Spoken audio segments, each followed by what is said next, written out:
Right, so Simon was a zombie and Madman didn't know that past Celty was the not right Celty.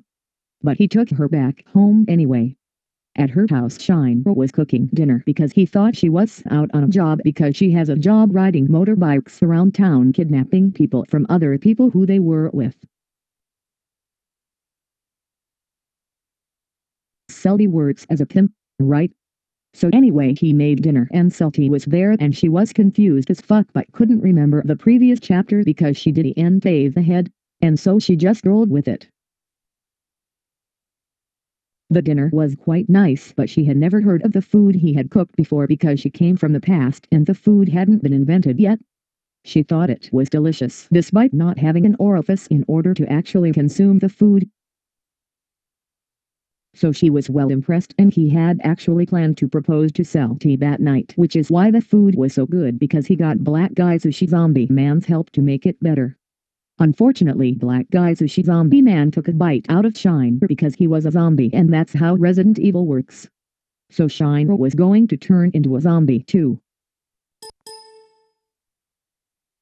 But he didn't know that because Shine is addicted to his work and doesn't play video games despite having the same now as a powered electric company from Final Fantasy VII. Celty agreed to marry him because the food was good. So anyway, there was like this huge ceremony where they got married and shit, and in the meantime I don't know what was happening to Doc Brown. He's mad, so he was probably trying to invent time travel or some. Wait a minute, he already did that. He was trying to invent time travel because he fucked up the first time he tried to do good for the world by leaving real Celty in the past. So after the ceremony, Celty carried Shine across the threshold and they had sex all night long and they both enjoyed it, and Shine found out that Celty did actually have a vagina. Celty was then impregnated by him, but by the time they'd finished having sex he'd already turned into a zombie. OMG. Doc Brown couldn't invent time travel, so he realized the only thing he could do was to put fake Celty and real Celty back in the correct time zones. Fake Celty needed to be in EST and real Celty needed to be in GMT. He got to work putting the flux capacitor back in the DeLorean. As this was happened, fake Celty was in a fierce battle with Shine, who was now a zombie fighting for her life.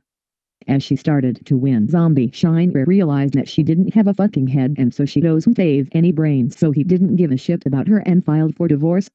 This made her sad.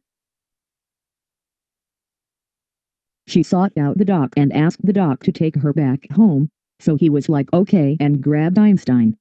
They got in the DeLorean and went back to the Future past and tried to find real Celty. When they arrived back in Slipstream Past City, real Celty was still chasing after Einstein for that newspaper to find out what happened to her kid. But Einstein died in a fire and the newspaper burned, and she was sad because she would never find out what happened to her kids, and she was still, according to her, stranded in the future looking like a fucking hom.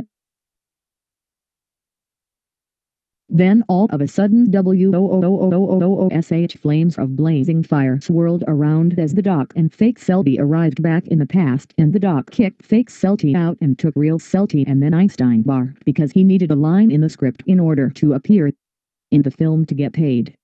Celty used her black mystical powers to get plutonium sushi to make the flux capacitor work, and they both went home.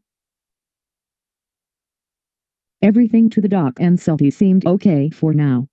But Celty didn't know what had happened to her kids.